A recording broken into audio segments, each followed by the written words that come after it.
ജിജീസ് favourite വേൾഡിന്റെ വചനക്കേൾവിയിലേക്ക് എല്ലാവർക്കും സ്വാഗതം. പ്രതിദിന വിശുദ്ധ വേദപുസ്തക വായന 937 ദിവസം. മത്തായി എഴുതിയ സുവിശേഷം 10-ാം അധ്യായം.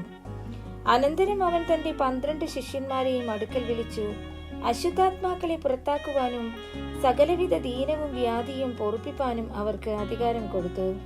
12 അപ്പോസ്തലന്മാരുടെ പേരാവിത്: ഒന്നാമൻ പത്രോസ് എന്നു പേരുള്ള ശിമോൻ, അവന്റെ സഹോദരൻ അന്ത്രയോസ്, സെബദിയുടെ മകൻ യാക്കോബ്, അവന്റെ സഹോദരൻ യോഹന്നാൻ, ഫിലിപ്പോസ്, ബർത്തലോമായി, തോമസ് ചുങ്കക്കാരൻ മത്തായി, അൽഫായുടെ മകൻ യാക്കോബ്, തദ്ദായി, ശീമോൻ, യേശുവിനെ കാണിച്ചു കൊടുത്ത ഇസ്കരിയോത്ത യൂദ.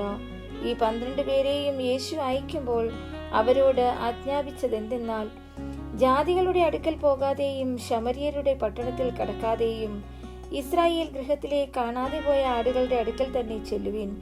നിങ്ങൾ പോകുമ്പോൾ സ്വർഗരാജ്യം സമീപിച്ചിരിക്കുന്നു എന്ന് ഘോഷിപ്പിൻ.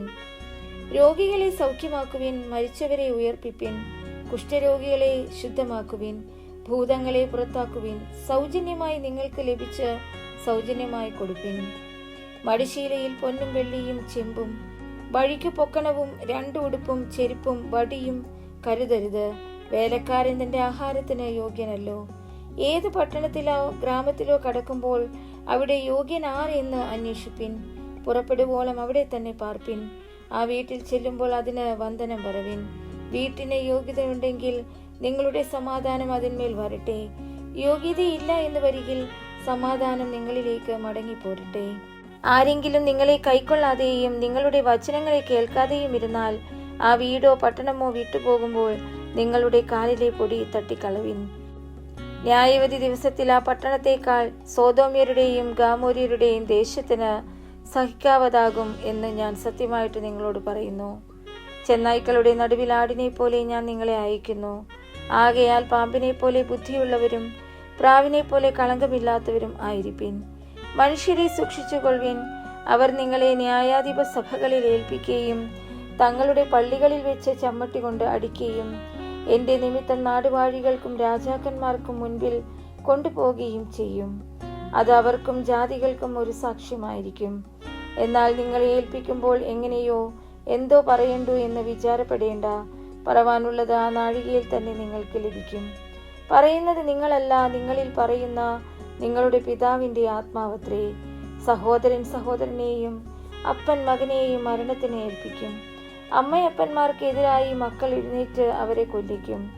എന്റെ നാമനിമിത്തം എല്ലാവരും നിങ്ങളെ പകയ്ക്കും. അവസാനത്തോളം സഹിച്ചു നിൽക്കുന്നവനോ രക്ഷിക്കപ്പെടും. എന്നാൽ ഒരു പട്ടണത്തിൽ നിങ്ങളെ ഉപദ്രവിച്ചാൽ മറ്റൊന്നിലേക്ക് ഓടിപ്പോകുവിൻ. മനുഷ്യപുത്രൻ വരുവോളം നിങ്ങൾ ഇസ്രായേൽ പട്ടണങ്ങളെ സഞ്ചരിച്ചു തീരുകയില്ല എന്ന് ഞാൻ സത്യമായിട്ട് നിങ്ങളോട് പറയുന്നു. ശിഷ്യൻ ഗുരുവിൻ മീതെയല്ല, ദാസൻ യജമാനന് മീതെയുമല്ല. ഗുരുവിനെ പോലെ ആകുന്നത് ശിഷ്യന് മതി, യജമാനനെ പോലെ ആകുന്നത് ദാസനും മതി. അവർ വീട്ടുടയവനെ ബെയേസെൽബൂൽ എന്ന് വിളിച്ചു. എങ്കിൽ വീട്ടുകാരെ എത്രയധികം. അതുകൊണ്ട് അവരെ ഭയപ്പെടേണ്ട. മറച്ചു വെച്ചതൊന്നും വെളിപ്പെടാതെയും ഗൂഢമായതൊന്നും അറിയാതെയും ഇരിക്കുകയുമില്ല. ഞാൻ ഇരുട്ടത്ത് നിങ്ങളോട് പറയുന്നത് വെളിച്ചത്ത് പറവിൻ. ചെവിയിൽ പറഞ്ഞു കേൾക്കുന്നത് പുരമുകളിൽ നിന്ന് ഘോഷിപ്പിൻ. ദേഹിയെ കൊല്ലുവാൻ കഴിയാതെ ദേഹത്തെ കൊല്ലുന്നവരെ ഭയപ്പെടേണ്ട. ദേഹിയെയും ദേഹത്തെയും നരകത്തിൽ നശിപ്പിക്കാൻ കഴിയുന്നവനെ തന്നെ ഭയപ്പെടുവിൻ. കാശിന് 2 കുരികിൽ വിൽക്കുന്നില്ലയോ? അവയിൽ ഒന്നുപോലും നിങ്ങളുടെ പിതാവ് സമ്മതിക്കാതെ നിലത്ത് വീഴുകയില്ല. എന്നാൽ നിങ്ങളുടെ തലയിലെ രോമവും എല്ലാം എണ്ണപ്പെട്ടിരിക്കുന്നു. ആകയാൽ ഭയപ്പെടേണ്ട. ഏറിയ കുരികിലുകളെക്കാളും നിങ്ങൾ വിശേഷതയുള്ളവരല്ലോ. മനുഷ്യരുടെ മുമ്പിൽ എന്നെ ഏറ്റുപറയുന്ന ഏവനെയും സ്വർഗസ്ഥനായ എൻ്റെ പിതാവിൻ മുൻപിൽ ഞാനും ഏറ്റുപറയും. മനുഷ്യരുടെ മുൻപിൽ എന്നെ തള്ളിപ്പറയുന്നവനെയോ എൻ്റെ പിതാവിൻ്റെ മുൻപിൽ ഞാനും തള്ളിപ്പറയും. ഞാൻ ഭൂമിയിൽ സമാധാനം വരുത്തുവാൻ വന്നു എന്ന് നിരൂപിക്കരുത്. സമാധാനമല്ല, വാളത്രേ വരുത്തുവാൻ ഞാൻ വന്നത്.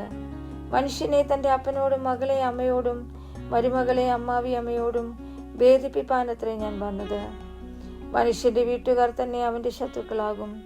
എന്നേക്കാൾ അധികം അപ്പനെയോ അമ്മയെയോ പ്രിയപ്പെടുന്നവൻ എനിക്ക് യോഗ്യനല്ല. എന്നേക്കാൾ അധികം മകനെയോ മകളെയോ പ്രിയപ്പെടുന്നവൻ എനിക്ക് യോഗ്യനല്ല. തൻ്റെ ക്രൂശെടുത്ത് എന്നെ അനുഗമിക്കാത്തവനും എനിക്ക് യോഗ്യനല്ല. തൻ്റെ ജീവനെ കണ്ടെത്തിയവൻ അതിനെ കളയും. എൻ്റെ നിമിത്തം തൻ്റെ ജീവനെ കളഞ്ഞവൻ അതിനെ കണ്ടെത്തും. നിങ്ങളെ കൈക്കൊള്ളുന്നവൻ എന്നെ കൈക്കൊള്ളുന്നു, എന്നെ കൈക്കൊള്ളുന്നവൻ എന്നെ അയച്ചവനെ കൈക്കൊള്ളുന്നു. പ്രവാചകൻ എന്ന് വെച്ച് പ്രവാചകനെ കൈക്കൊള്ളുന്നവന് പ്രവാചകന്റെ പ്രതിഫലം ലഭിക്കും. നീതിമാൻ എന്ന് വെച്ച് നീതിമാനെ കൈക്കൊള്ളുന്നവന് നീതിമാന്റെ പ്രതിഫലം ലഭിക്കും.